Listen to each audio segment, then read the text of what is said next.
మనం కాగునింతం నేర్చుకుందాం. కాకు తల కట్టేస్తే కా, కాకు దీర్ఘం ఇస్తే కా, కాకు గుడి ఇస్తే కీ,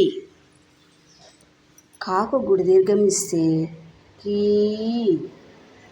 కాకు కొమ్మిస్తే కూ, కాకు కొమ్ము దీర్ఘం ఇస్తే కూ, కాకు రుత్వం ఇస్తే క్రూ,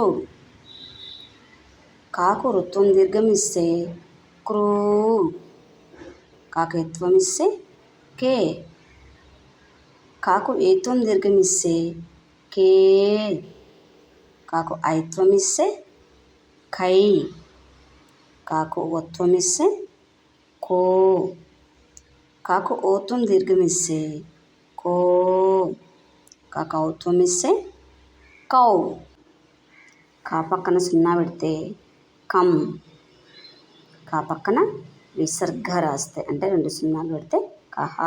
కాగునింతం మరొకసారి నేర్చుకుందాం.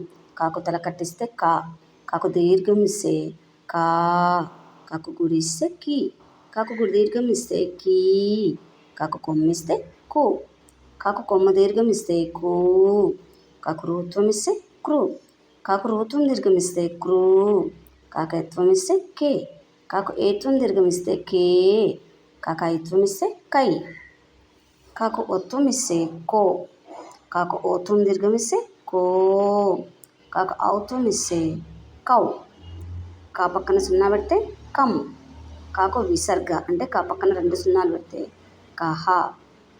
అందరికీ ధన్యవాదములు.